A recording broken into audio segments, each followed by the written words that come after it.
Dans cette nouvelle vidéo, je vous propose de continuer à sacrifier la dame assez tôt dans la partie pour mettre en évidence le rôle des pièces mineures, les fous et les cavaliers.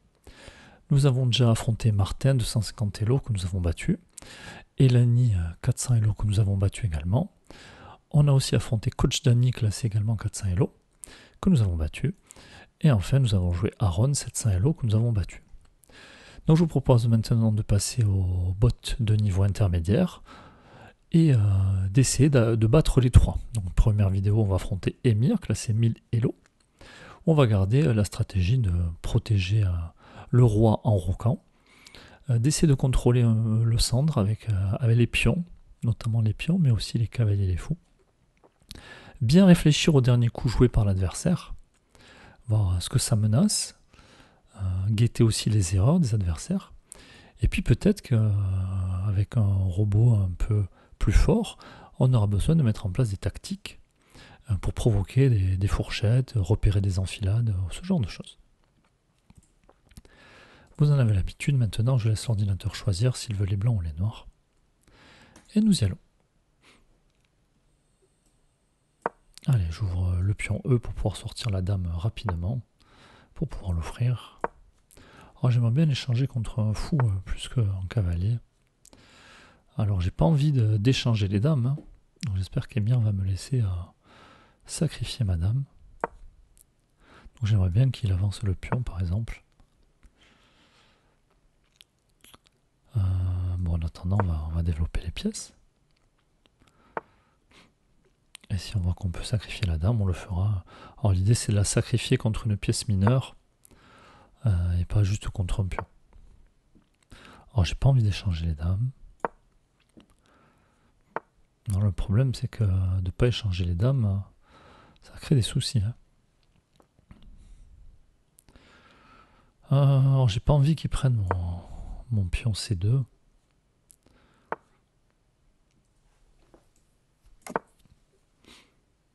Le roi est à l'abri, maintenant j'aimerais bien pouvoir venir par là. Continue de développer les pièces en attendant.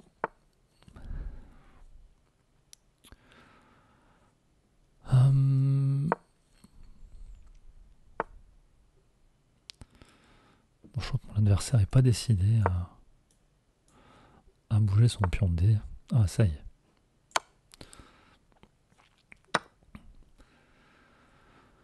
Allez, on joue ça la dame. Maintenant, on va pouvoir faire un peu plus attention au coup joué par l'adversaire.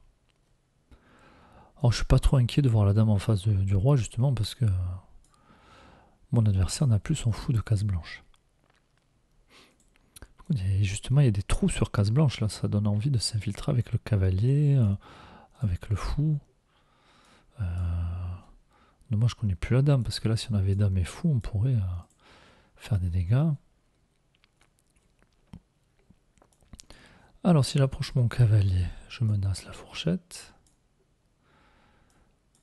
Donc, cavalier D5, menace cavalier C7, fourchette. On va jouer ça. Et du coup, s'il avance mon pion, ça change rien. Alors maintenant, il faut que je me méfie d'un coup comme ça qui chasserait mon cavalier. Du coup, il faut que je garde une case de repli pour mon cavalier. Donc on va éviter de mettre le fou en C3. Mon fou qui a du mal à jouer. On va lui faire un peu de place. Alors mon adversaire qui met sa dame en face de mon fou. Et je vois qu'ici, si je déplace mon cavalier, je vais faire échec. Donc mon adversaire ne pourra pas prendre le fou, ne pourra pas capturer mon cavalier avec la dame. Du coup, au coup d'après, je récupérerai la dame. Oh, j'ai mis ce clic. Ça arrive. Bon, on avait une occasion de récupérer la dame, c'est raté. On va essayer de ne pas se laisser déconcentrer.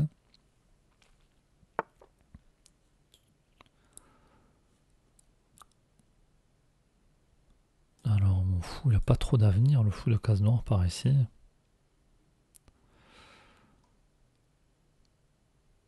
J'ai bien envie d'enfermer son fou, mais j'ai pas envie de perdre mon cavalier au passage.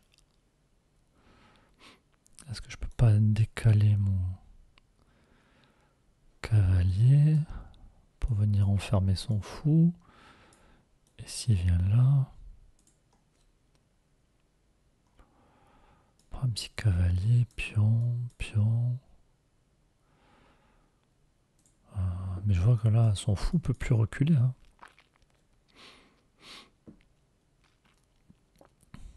Ah, maintenant, si je vais ici, est-ce que mon cavalier peut repartir à une case intéressante? Non. Donc peut-être que je vais l'emmener en F1. Alors ça paraît pas très joli comme coup, mais c'est parce que je menace B4. Alors si mon adversaire le voit. Donc là, il me semble qu'on va gagner un fou. Hein. S'il vient ici, c'est là. S'il vient ici, mais on pourra reprendre. Et s'il vient là, bon, on recapture. Donc, comme prévu, il vient en D4. Et maintenant, on l'enferme. On est venu pour le prendre. On va le prendre. Et en plus, au passage, on aurait pu gagner un pion. Alors, on va le gagner quand même. Maintenant, je m'intéresse aussi à ce fou. Hein. S'il pouvait venir en E6 en étant protégé, on gagnerait la dame.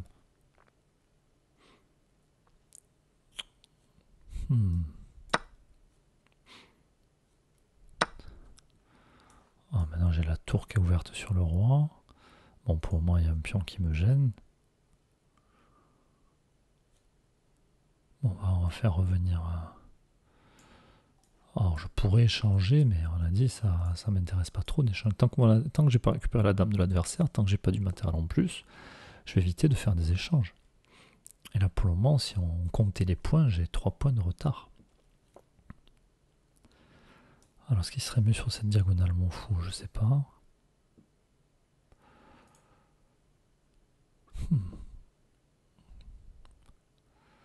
Alors, où je veux mettre mon cavalier? Est-ce que je vais le mettre par ici? Ou est-ce que je vise plutôt la case D5?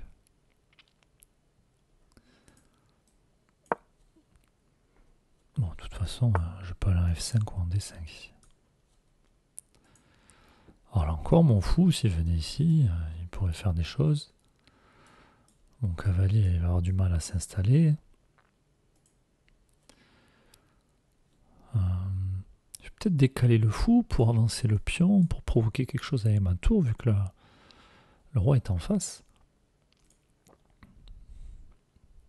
On va d'abord décaler le fou, même si je le mets mieux sur cette diagonale que sur celle-là. Hein. En plus, là, mon adversaire met la dame derrière le roi, je vois ça. Alors, si je prends, je menace quelque chose.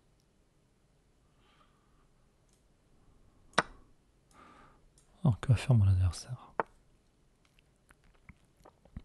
Maintenant, je m'intéresse à ça. Mais pour le moment, il y a le cavalier qui protège la case D5.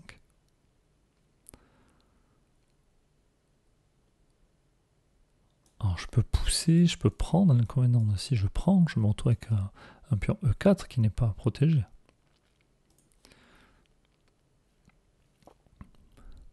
En même temps, si je prends, il y a mon fou qui protège le pion F6. Si jamais mon adversaire va recapturer. Et là, mon fou qui tapait dans le vide, ou qui tapait dans le dur sur des pions, commence à être de plus en plus actif.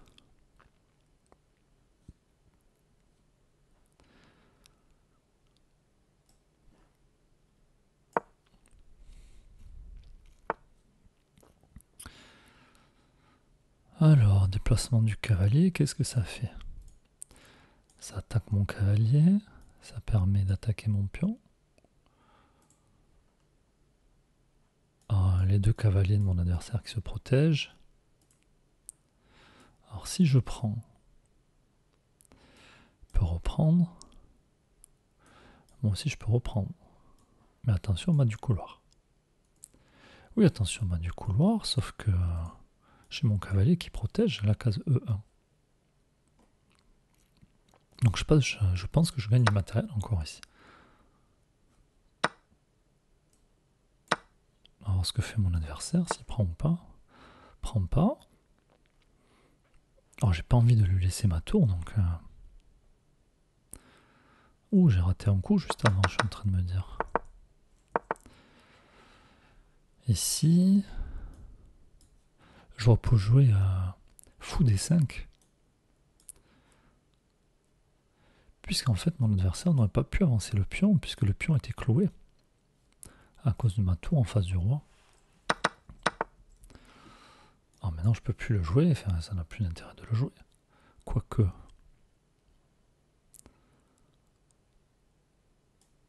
Ici, échec, force le roi à venir en C8. Si je prends la tour, échec, mon adversaire qui peut prendre ma tour, mais je gagne la dame. Alors on recalcule ça. Donc fou D5, échec. Mon adversaire ne peut pas avancer le pion puisque le pion est cloué en face du roi. Donc fou D5, échec. Force roi C8. Tour prend E8, échec. Le roi qui ne peut pas revenir en B8. Force. Roi prend D7. Et du coup, tour prend dame. Tour prend B8. Et en plus, je ne repère pas ma tour. Et je ne perds pas mon fou. Donc du coup, je vais sacrifier ma tour qu'en D7 pour gagner la dame. Et après tous ces échanges, je me retrouverai avec les deux fous, le cavalier. Ok, ça m'intéresse. Échec. Force roi C8. Échec. Force roi prend D7. Et on récupère la dame.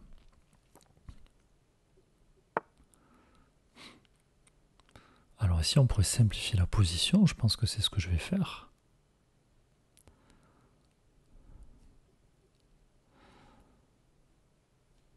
Parce qu'ici, échec, j'attaquerai la tour, le roi. Et s'il récupère ma tour, ben, je récupère sa tour. Et là, il ne reste que des pions, mon adversaire. Et puis mes fous auront le temps de venir couvrir les pions adverses.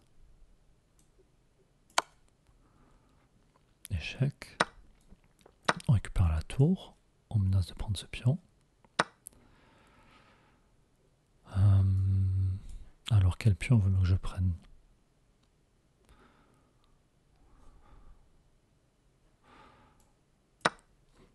Bon, je prends le pion en B4 tout simplement parce que c'est le plus proche de la case de promotion. Et puis celui-là pour le moment ne m'inquiète pas trop. Alors d'ailleurs pour pas être inquiété du tout, voilà.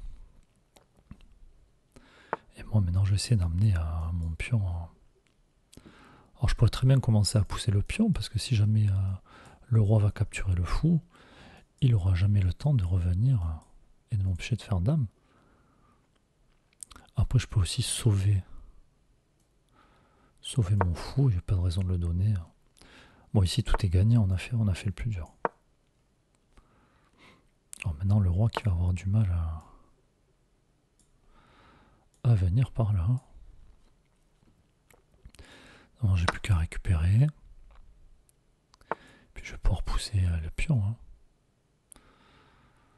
Alors ou alors, donc j'ai mes fous qui coupent ces deux diagonales. Si je rajoute mon cavalier, j'aurai plus qu'à pousser ce pion. Et plus rien ne pourra l'empêcher d'avancer. Donc on y va.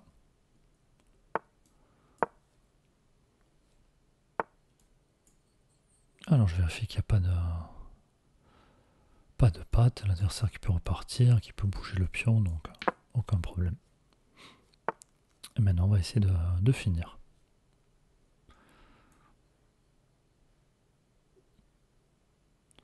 Alors ici,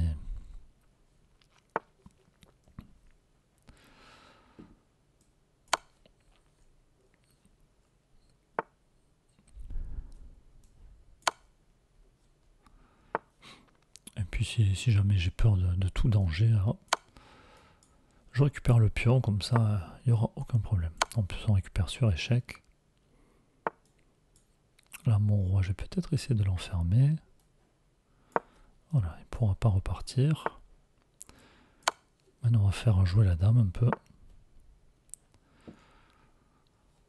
Alors elle a toujours des cases de fuite.